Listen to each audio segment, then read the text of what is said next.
All right, so welcome everyone. So at this point, you know that today is a Genius Day, which means we are taking notes or learning material that is going to be added to our Artist Journals assignment.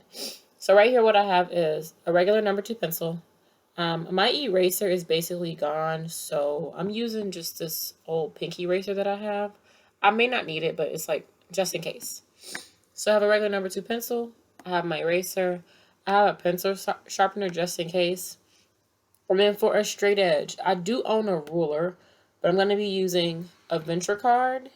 And then I have this, like, it's my case where I keep my post-it notes. Okay. So I'm going to use these two items as my straight edge. If you have a ruler, just use a ruler. It is not the end of the world, but these are things you can regularly find around you. Oh, you also need a quarter, or I have a bow dollar, which is not a quarter. It's bigger than a quarter, but this will work. Okay. So I have a quarter, a 25-cent quarter. This is a 50-cent coin. This is not a quarter, but that is what I'm going to be using. I will explain why I have this little sheet of white paper in just a moment. So the first thing that you're going to do is, once you have all your supplies together, you are going to title this page. The title of this page is Value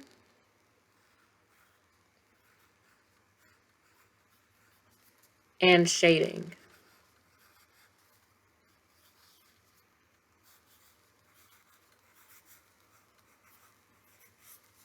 Okay? I also want to let you know that I did not create what we're about to do. Like, other art teachers have done this before. I'm not reinventing the wheel, okay? You've probably done this before with another teacher. So, Value and Shading. That's the title. Once I write the title, Value and Shading, which is kind of hard to see with my multiple lights that I have on, I'm then going to write the definition. The definition is going to say, and it's going to be a little bit small, so I'm going to say it a few times, okay? Is value in art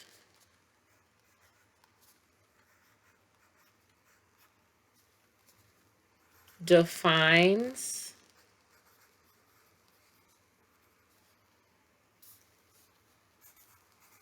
how light and dark a color is.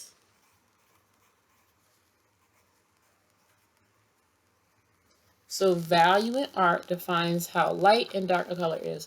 Hopefully this is pretty visible. All right. Maybe you want to take a screenshot, whatever works. My handwriting is not perfect, but I think it's pretty legible. Okay, so value in art defines how light and dark a color is. At this point, if you are watching this live in class, we're going to pause the video and take a look at an artist who utilizes value, okay? Only if you're watching this live in class. If you're watching a recording, you will just continue to go.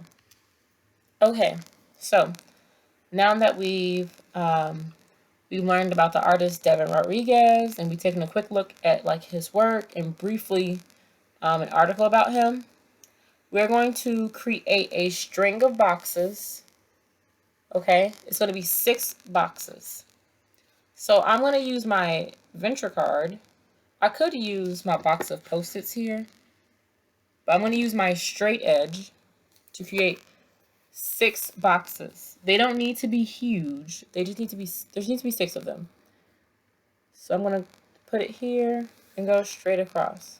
I'm going to do it again. I want my boxes to be kind of big, but they need to be straight across. They don't have to be super thick either. Same thing. I want to make a parallel line to the line I just made above using my straight edge. So I'm measuring this, right, as best as I can. Is it perfect? No, but it's there, and that's what counts. Now I'm going to close the ends of this. I'll line it up as best as I can and close the ends. So what you should have here is a rectangle, just a long rectangle. I'm going to, if you have a ruler, this is easy. But I'm going to divide my rectangle down the middle. I'm trying to make 6 boxes. So you could either just separate the 6 boxes out like that. Or for me, because I want my boxes to be as even as possible, I'm going to start in the middle. I'm going to divide it, have up this middle line. I need to add 2 lines over here. This is pretty good. Oh no, that's not pretty good. But it's okay. All right, 1, 2, 3, 2 lines over here.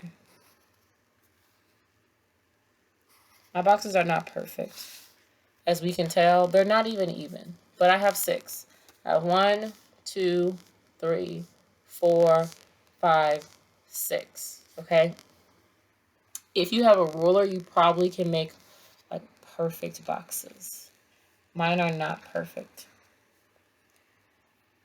Once I have my boxes that I have estimated, they're not perfect, okay?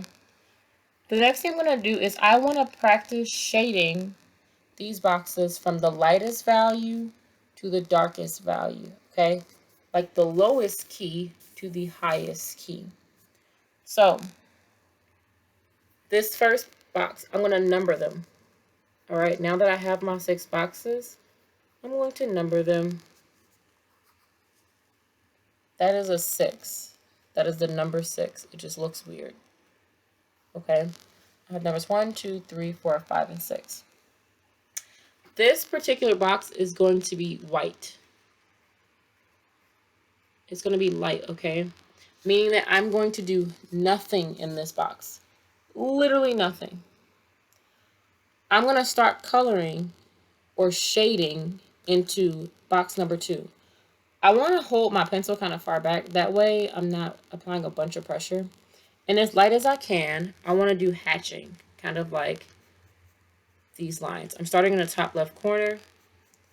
And as light as I can, very lightly, I am hatching. On video, it's not going to seem like there's much difference in value because the ring light is going to wash out how dark the boxes are, okay? I promise you there is value there. But I have a ring light, so it's going to wash out the value. You're probably wondering, why are we doing this, Miss Haynes? We did all Miss Drawing. We're going to go into painting next.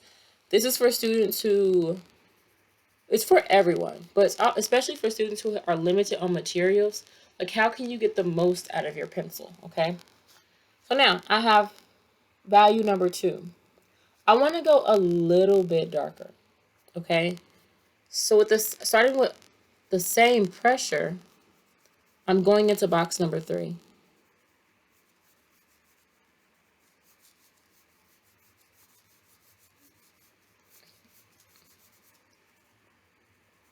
Box number 3. They look identical at this point. They're pretty much the same. I want box number 3 to be a little darker. So I'm going to cross hatch. I was hatching this way. Now I'm going to hatch in this direction. Cross hatching is an easier way to me than adding pressure, because if you don't know how much pressure to add, it can really mess you up. You should not be drawing super hard right now. Very light. Okay. There. It's a little darker. I'm going to keep doing the same thing. Box number 4. A little darker.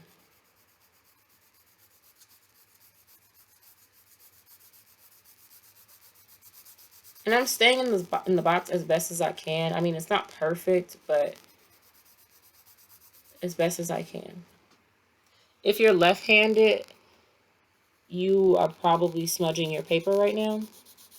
And I apologize for not giving you a tip earlier on how to not smudge your paper. The tip I should have gave you was to put the piece of paper down, but... So this one could be a little darker. Okay. You probably can't tell there's a major difference, but I promise you there's a big difference. It goes from white to a very light gray, a medium gray, a darker medium gray. I'm going to get as dark as I can for the next two. I'm constantly doing the same thing in the beginning. Hatching. As I'm applying more pressure, my hand kind of started back here. I'm getting closer and closer as I'm applying more pressure, okay? It gives you more control. My arm is like planted on my desk. If you're sitting in your bed right now or sitting somewhere unstable, it might be a little hard to do it. Just like keep your paper or your sketchbook really flat. That'll make it easier. Otherwise, you'll struggle. All right, this one's not dark enough, right? So I'm going to cross hatch. I'm going to apply some more pressure. And I can already see on camera, these look the same. But in real life, number 5 is slightly darker.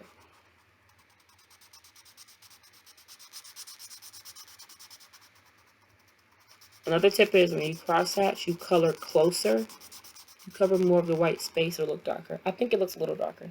Now 6 is going to be my darkest, okay? It's my darkest point. Literally my darkest. So I'm going to do some really close. I'm going to start very dark. Hatching. Hatching, which is straight lines. Hatching. I'm going to fill as much white space as I can. Now I want to cross hatch.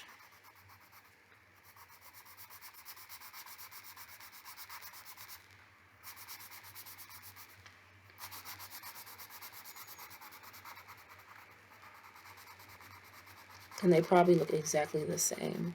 But I'll move it closer to the camera so you can see they're really different.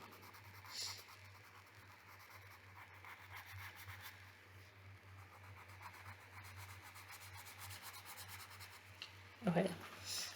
So maybe I'll move it closer. There we go. So there I have a value scale going from light to dark. And you can see the difference. Okay. Now I'm going to write B for dark. You're like, that doesn't make any sense.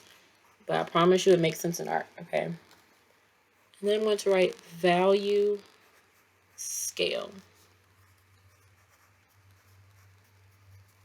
All right.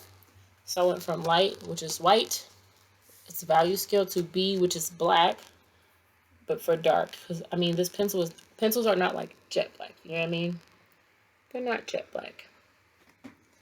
And once you've labeled your scale here, and there's a clear difference from light to dark, you want to just give yourself a tip, okay? I'm going to also talk about how this comes in handy. But a tip, just a little tip, it's a reminder, a little reminder. So when you are making darker colors, no finger smudging. I briefly mentioned this before in class. Don't ever use your fingers. You know, your fingers produce oil, okay? So don't finger smudge. Sharpen your pencil.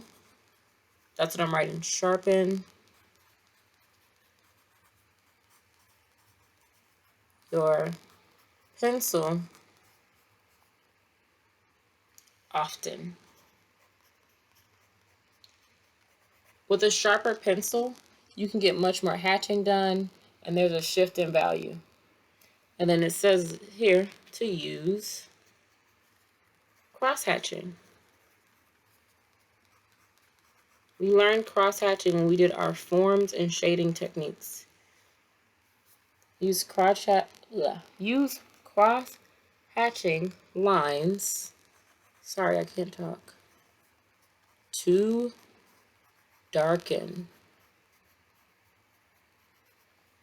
All right, that is a tip. You don't use your finger. Your finger is greasy. No matter how much you wash your hands, no matter how clean you are, your skin is naturally oily, okay? So, no finger smudging. Sharpen your pencil often and use cross-hatching lines to darken. That is a tip when you're making artwork and you're like, okay, I have no access to color. I don't have anything to color with. I don't have anything to do XYZ with, but I know about gesture lines and contour lines, and I know how to do value and shading. It'll make your pencil work more dynamic, okay? Next thing I want to do, I want to make 3 boxes that are about the same size on my paper. If I said you have a ruler, this is perfect. I do have a ruler, but I'm not going to use it actually. I'm going to use a makeup mirror, okay? These are not going to be perfect boxes because my makeup mirror is not a square, it's kind of rounded.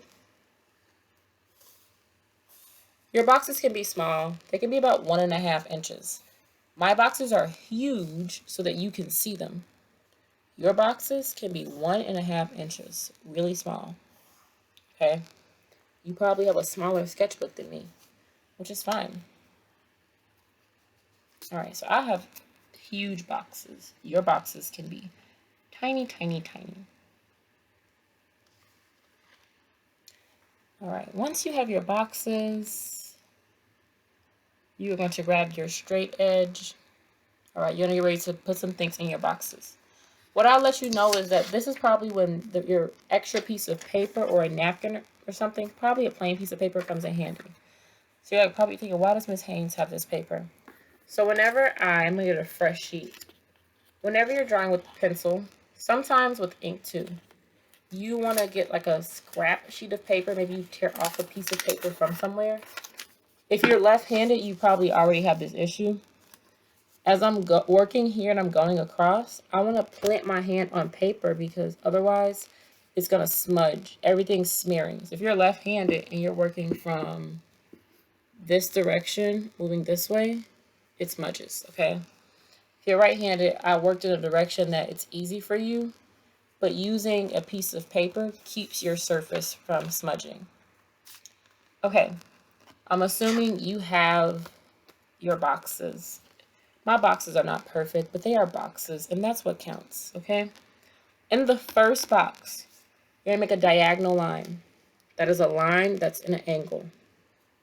My venture card is not long enough for my very large box. Your boxes should be small. Mine are big so that you can see, okay? You're making a diagonal line. In the middle box, you have a quarter. You don't have a bow dollar. You have a regular 25-cent quarter. You're going to lay your quarter in the center of this box. Oh, I dropped my pencil. Okay, drop my pencil. You got to keep pushing with another pencil. Lay your quarter in the center of the box. You're going to trace your quarter, okay? You can't see my me tracing the other side because I put my finger here. I am tracing my quarter. Once it's traced, I can put my quarter aside. Voila, I have a diagonal line and I have a circle. I'm going to add a smaller circle.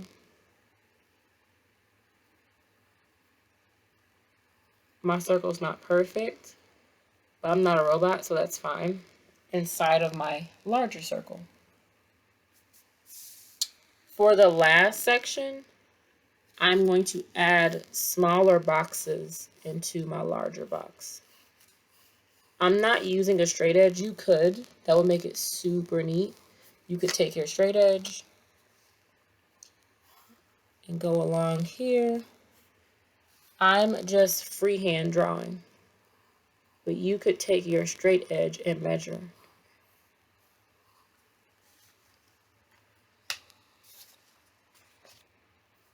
Okay. While I'm waiting for you all to kind of catch up with your designs, your diagonal line, your large circle and a smaller circle on the inside, and then your smaller square, your overlapping squares here, the large square, a smaller square, and an even smaller square. I'm going to sharpen my pencil because I want to be able to create some value. In order to do that, you got to have a sharp pencil. Not using my fingers to smudge, okay? All right, great. I'll sharpen my pencil. This is a number 2 pencil. I'm going to pick up my other pencil.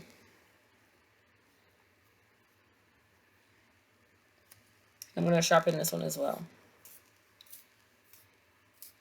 I also don't expect this is something to be finished in one class. I expect this to be done in 2 classes. I dropped my pencil sharpener. So I expect this to be done in 2 classes, okay? So, the next thing you're going to do, my pencil is sharp. I am ready to draw my next shape. At the bottom of your page, or if your page is too small, let's say it's gone, you can go to the next page, okay? But my artist journal is pretty large. At the bottom of my page, I'm going to draw a large rectangle. I'm tracing something here. I'm going to trace my post-it box. I want a large rectangle at the bottom of my page, okay?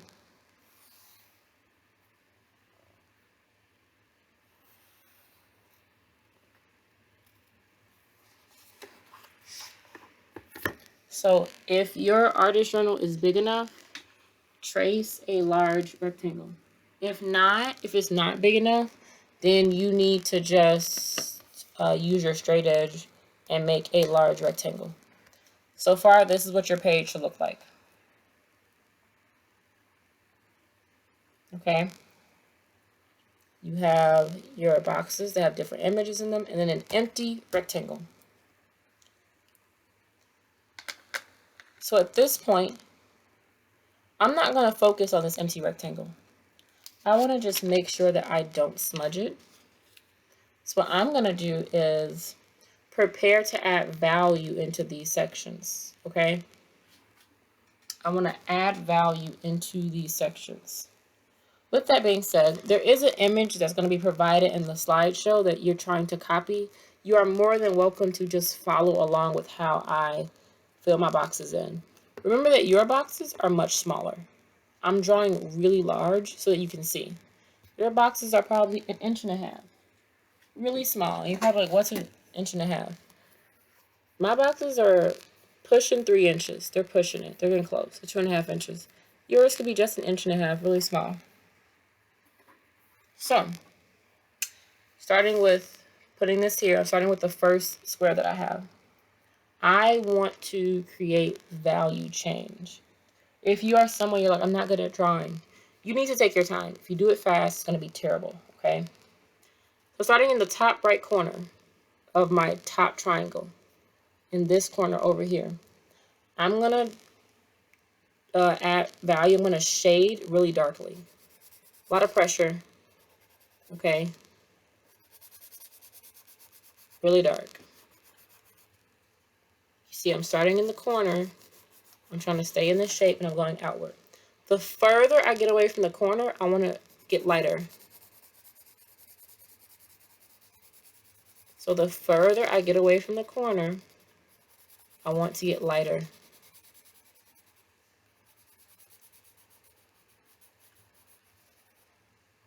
And maybe this is like a weird transition spot.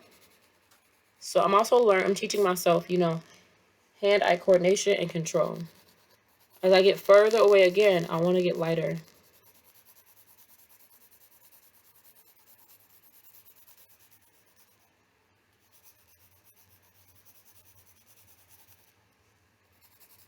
In the spot where they meet, I'm going to kind of go over both sections so it transitions really nicely. The furthest away, I want to get my lightest until eventually it's left white, but I'm going my lightest. I can tell you right now, I went too far over, okay? I went too far over, so I need to erase like in that area. So I went from my darkest to my lightest. I'm kind of going to do the same thing. Instead, I'm going to start in my bottom left corner. So my bottom left corner, I'm going to start my darkest, going outward.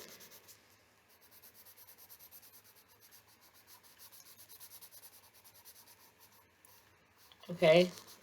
My darkest, I'm applying, I'm pressing kind of hard, not like crazy hard, like to puncture or punch, like poke through my paper, but I'm pressing hard enough that like you can tell it's really dark. Okay. As I move further away, I want to get a little bit lighter, but I'm never crossing my line in the center here. I just want to get a little bit lighter. Is it perfect? No, but that's okay. Once again, as it's further away, I want to get a little bit lighter. I want to keep relaxing my pressure. I'm moving my hand kind of like further away from the pencil, as light as I can.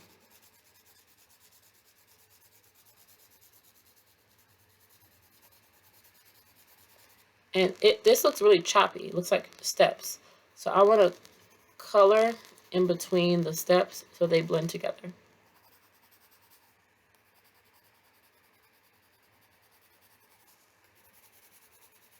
And I'm adjusting my pressure about how hard I'm pressing on the paper based on, you know, what I want to see. So that's beautiful. Wow, amazing. You created a nice little value scale there. Moving on to our center circle. You're going to kind of do a similar thing, except we're going to start with the outside square. You're not going to do the circle. No. Okay, the outside square. I'm going to color or shade really darkly on the outside square. You can also tell I'm not doing it in one direction. Usually I would color in the same direction. Okay. I'm avoiding the circle.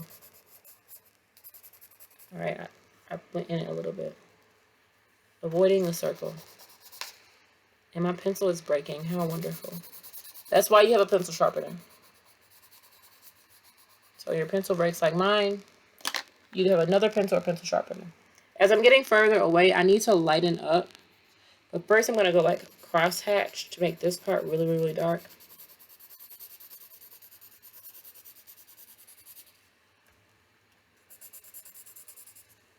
This isn't the most exciting stuff in art, but since we're at home, I think this would be helpful. Like, this would be a useful skill for those of you who, in the beginning of the year, were like, you know, I want to learn how to draw.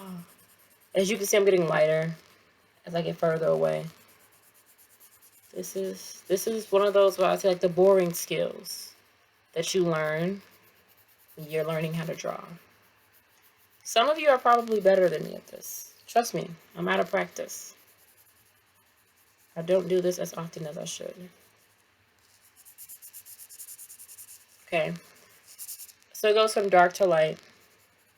I'm kind of going to stop there.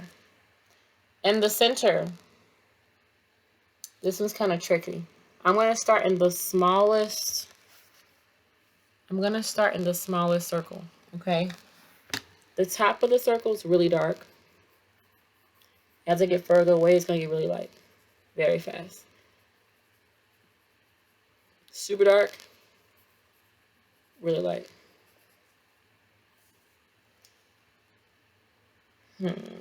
This is kind of confusing to explain. And my pencil's going to break again.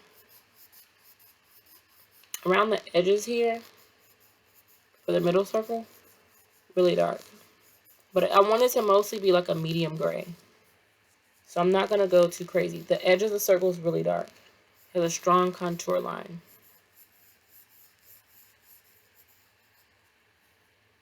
Okay. And then as I get further away, I'm kind of lightening up. For those of you who are like really into art, this is easy. For those of you who are like, I hate drawing because I can't draw, this is a skill builder. I know this is not easy. I'm not going to pretend that it is. But it's a skill builder. Okay. People don't wake up knowing how to draw. If that was the truth, I would have been Picasso in 3rd grade. But I wasn't. I was just myself. And I was terrible at drawing. I was terrible at drawing like halfway. I was terrible at drawing mostly through high school, to be honest. Okay, so 2 down, 1 more to go. This also gives you a better idea of how long it takes me to do stuff. I don't want you to think I do stuff really fast. That is false. That is completely false, okay? It's made up. On the outside square, not the center two, ignore these, and the outside square, the very outside. I'm going to go from dark to light, okay? Your square is smaller than mine. You should go like way faster than me, but who knows? Darkest at the top, most pressure. I'm trying to stay inside of my shape. Cross hatching, I'm trying to get it super dark. Cross hatching is the way to go. Then as I get further away, let me start lightening in my pressure.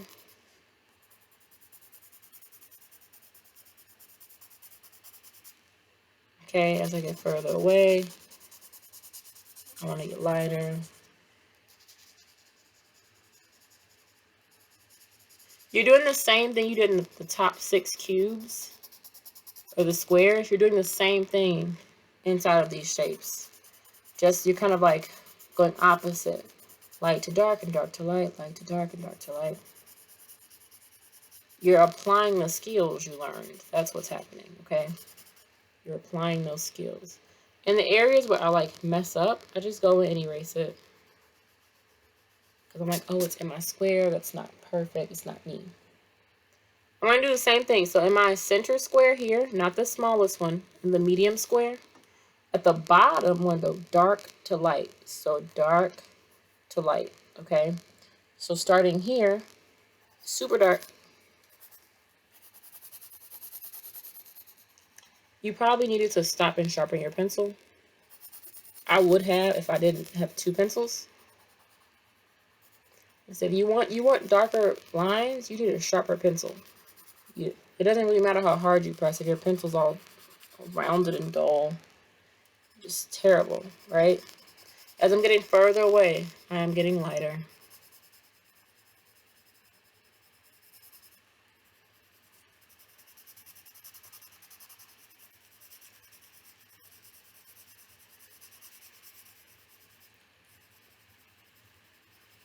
Okay. That L, I drew it there to let you know I was going light. In some areas, like, oh, it's not dark enough. Let me go back over it. Because you can cross hatch as much as you want. Okay?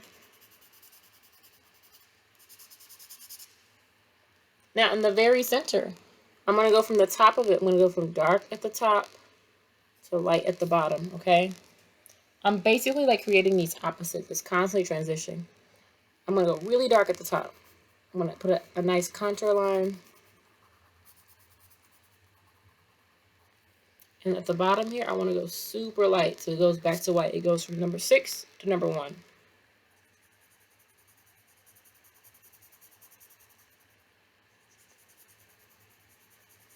Like I said, your squares are much smaller than mine. It's probably taking you no time to fill them in. Okay? Voila. So if you are watching this and we are in class, the video is going to pause. I'm going to show you what the images you were that you're copying.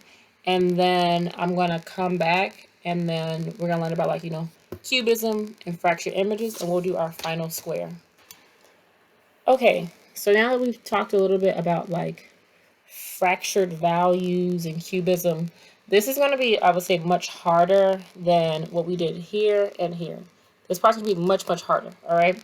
At this point, we're basically going to try to like develop your skills in shading and range value. I'm probably going to zoom in. I could zoom in, or I could not. I'm going to just bring the camera closer. I'm not going to zoom in too much. You see my makeshift stand that I have here? Okay, I'm going to bring the camera just a bit closer. So, I should move it. Oh, terrible camera. All right, so what's going to happen here? You are going to make kind of your own cubist sketch here. The first thing you're going to do, you have your rectangle in the bottom. You want to make a simple outline of an image. Your image does not have to be insanely detailed. It could be a heart. It could be an organic shape. It could be a circle. It could be something really simple. I'm going to do like a strange organic shape. Hopefully that, that makes sense. So I'm going to do a strange organic shape. All right. So an organic shape. I'm going to do a blob. All right. At this point, I've made my blob. I'm going to pause the video again and explain what you're going to do. So we're going to make a cubist sketch. I'll come back on camera and then I'll make my lines. Okay, so just like I explained in the presentation, you could use a straight edge like a ruler, or you could just freehand and make random lines. But you're basically trying to create value and opposites, okay?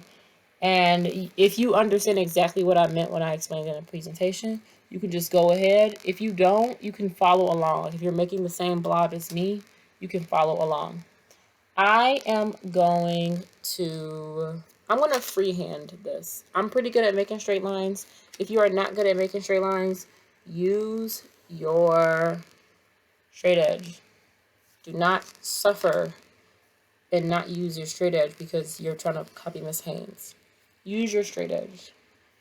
And like I said, I am making these free-handed lines that go edge to edge. It is a fractured image. Okay? You could freehand it. Obviously, my lines aren't perfect because, like I said, I'm freehanding. This is not a space where these lines are the world's greatest things. Okay? That's it. That's as far as I'm going to go. I'm not going to get too crazy because I'm going to spend so much time coloring this in. Okay? Now that I've chosen my subject, which is this blob. I have to shade every section, okay? Every time a line separates, so like this here is a section. This is its own section. This weird shape here, that's its own section. So one needs to be light, one needs to be dark. One needs to be light, one needs to be dark. I want to just keep doing opposites. So for me, to make it easier on myself, I think the best thing that I could do, I'm going to start in one of my corners. I'm right-handed. I'm going to start in my left corner so that I'm not smudging. Okay, I got my paper here. I'm going to start in this corner here. I'm going to start really dark. Same thing we've been doing every time. Dark to light. I want to go dark to light, okay? This is probably going to take you, I really don't know how long. But we'll see how this plays out in class in person. But I know this is going to take me a while. This is not something I'm going to do super fast. Because I do not work fast. I say this all the time. I don't actually work really fast. I actually work pretty slow. Because my work turns out better when I work really slow. So I went from dark to light. I'm going to leave this white, a white edge, right? I need to make this contrast. So the first thing I want to do in this little section here is I'm just going to color this little section really dark.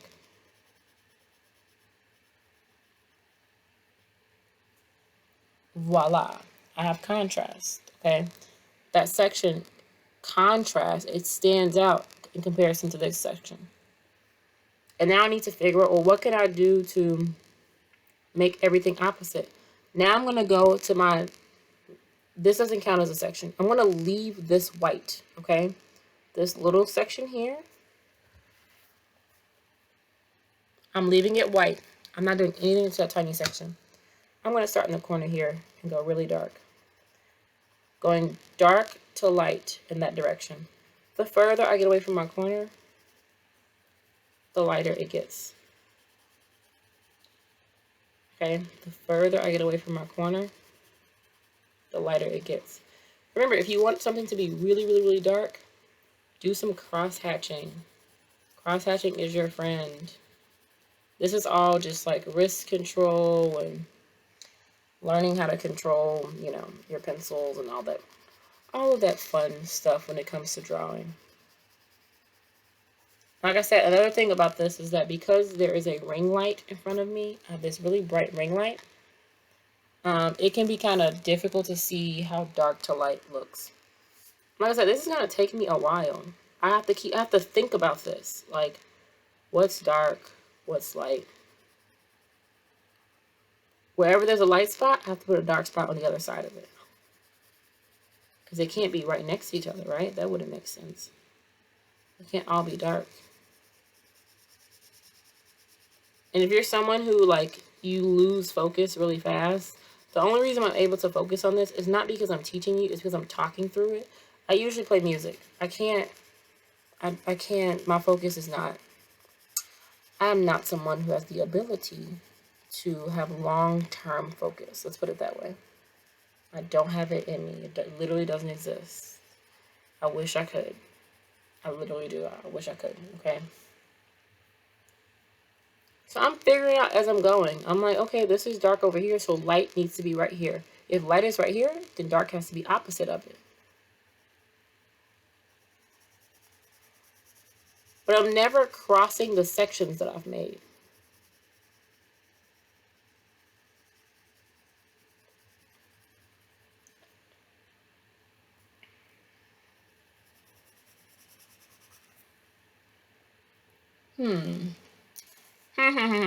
This is probably going to take me about 20 more minutes, which will make this entire video about an hour in total. That's fine. It's fine. What I'll do is I'm going to stop recording. When I get halfway through, I'll start recording again. In real time, though, you should continue to just fill out your spaces. So if you notice there's something dark here, this part then needs to be light. So maybe on this side here, you start coloring really dark. You want contrast. You want your sections to look like they're separate and not one big blob. I'm already getting smudging parts too. I'm not doing a good job of not smudging. After this section, I'm going to pause the video. I'll come back when I have like my very last section. Okay. I noticed here that I should have done something different because, you know, mistakes happen though. Okay, I'm going to pause it. I'll come back when I'm close to my last section.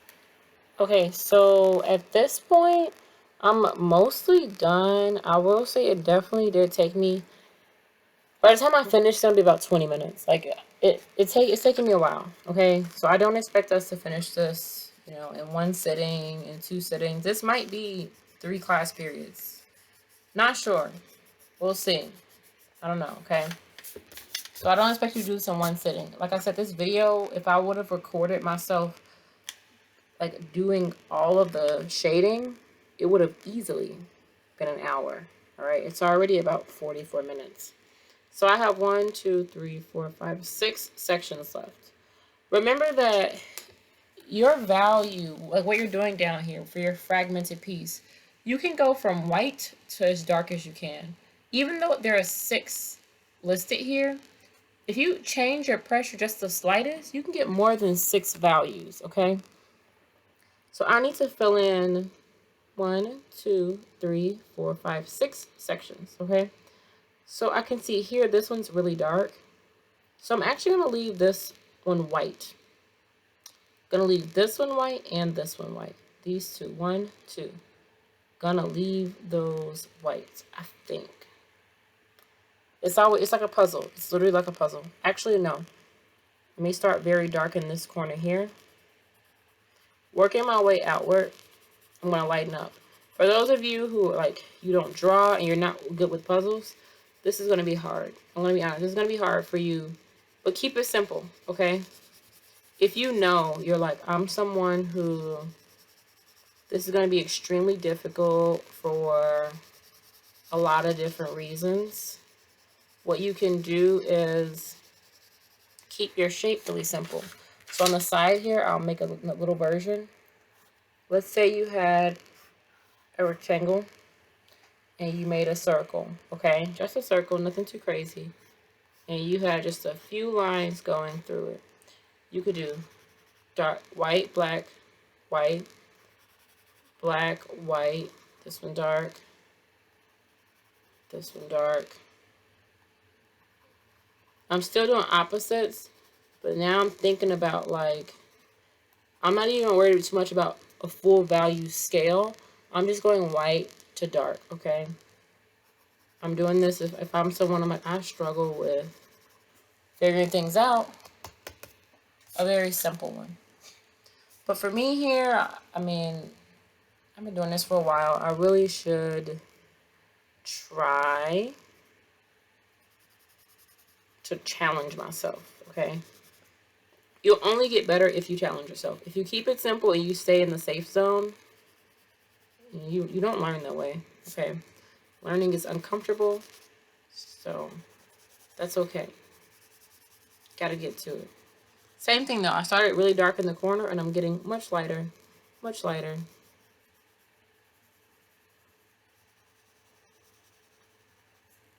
Okay, much lighter. I could start really dark on the side here and get much lighter. I'm almost done.